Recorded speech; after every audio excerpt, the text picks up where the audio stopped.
working full-time and trying to get into your best shape, you've probably tried to reduce your cravings and wondered, why is it so difficult? Am I not disciplined enough? Am I not motivated? But the reason might not be what you think. I used to think my cravings came from lack of discipline too. Like, why can't I just stop craving chocolate? So I tried out all common fitness and nutrition tips. But the funny part, some of it actually made my cravings worse. So in this video, I'm going to explain you why, and most importantly, what you can do to significantly reduce your cravings. And one more thing, the last point in the video is something I don't really hear people talk about often. It's just something I personally noticed. So I'm really curious whether you noticed the same thing too, or is it just me? Now, the first advice is something I'm pretty sure you've heard, and it's don't eat after 6 in the evening. Or anything like, don't eat too late. The first thing, when you hear an advice, you should first understand where it comes from, and then ask yourself, does this apply to me? Now, the common logic behind this advice is that your body is not supposed to digest food at night. It's supposed to rest at night. Moreover, if you eat late in the evening, you're most likely to snack on unhealthy foods. But the problem is, this advice can easily backfire. I'm one of those people who goes to bed around 12, and I noticed that on the days I have dinner too early, especially before 6 p.m, I'm already hungry again later in the evening. And since I don't want to eat another full meal, it leads me to crave unhealthy snacks instead. But when I eat dinner around 8-9 p.m, there is still enough time before bed, but not enough time for me to crave something else. The important thing is when you go to bed, not some universal evening time. So unless I go to bed around 9 p.m, I wouldn't eat too early. In general, I noticed that how I distribute my meals during the day has a huge impact on my cravings. For example, the official work break at my workplace is at 11:30, which is simply way too early for me when I start work at 9. Therefore, I usually don't attend common lunches and eat around 1 p.m. I also work out after work, and this timing fits perfectly with my fitness routine. But I know you might think, well, cool, but this depends on the workplace, and for some people it can be difficult to eat outside the common lunch hour. So if it's absolutely not possible for you to move your lunch, here's what I would do instead. I would have 2, but smaller meals during the evening, instead of 1 full dinner, but too early in the day.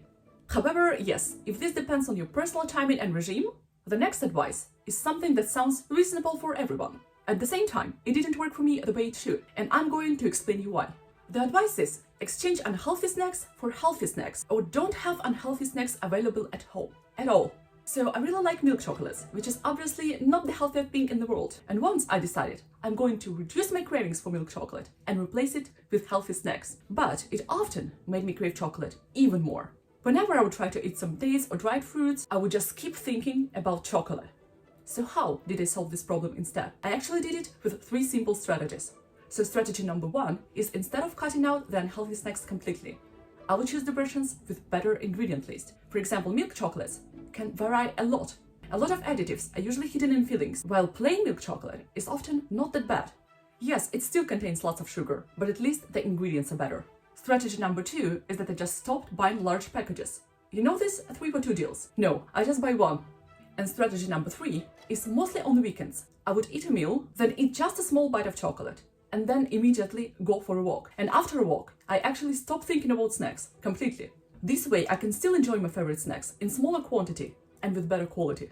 But none of this matters if you get the next advice wrong. Have you ever heard? Avoid high-calorie foods. The thing is, we often associate high-calorie foods with junk food. And that makes sense, because a lot of junk food is high in calories. But the problem with this advice is that a lot of healthy, nutrient-dense foods can also be moderately high in calories. And when you overly cut nutritious foods, especially healthy carbs and fats, you often end up increasing cravings instead. I noticed that whenever I tried cutting normal foods too much, I ended up lacking energy and eventually resorted to random snacking on whatever was around me. And think about it, with a full-time job, you need energy to be working on your tasks daily. Now, I understand that some of you may currently have a fat loss goal, but even then, you just need a small calorie deficit, which you can create, for example, by reducing highly processed food, oily sauces, or dressings. But it doesn't mean you have to remove all the healthy, high-calorie foods. The next advice that weirdly increased my cravings was, only cook from raw ingredients. And this advice sounds good in theory, but it can easily backfire on the days when you don't have much time and energy to cook everything from scratch. Then imagine, on the days you're basically in a hamster wheel, you come home, you're tired, nothing is ready, and instead of cooking at home, you may just end up ordering fast food. But if, for example, I have something like canned tuna or frozen salmon cubes at home, I can still make a quick, balanced meal without resorting to unhealthy takeaways. Convenient, healthy foods, even if not raw, can literally be lifesavers during the busy work weeks. Now, the last point is more individual, but I still wanted to mention it. It's just something that I personally noticed, and I'm curious whether you experience the same thing. Have you ever heard, don't drink coffee later in the day? However, Even if I wouldn't drink coffee late in the evening, I still drink it in the afternoon. But the thing is, I used to constantly crave something sweet after lunch. But I noticed that whenever I have a cup of coffee after the meal, even if small, black and unsweetened, it often reduces my craving significantly. I'm obviously not promoting excessive caffeine consumption, but it's just something I personally noticed. So if you're a coffee drinker, I'm really curious, does this work for you too? Or not at all? Let me know in the comments. Also, I noticed that whenever I combine coffee after a meal with a glass of water and a walk, I stop thinking about cravings almost immediately. Yes, these points helped me to significantly reduce my cravings, but I would still enjoy the snacks from time to time. And if you'd like more tips on how to get fit while working full-time, you can watch another video of mine.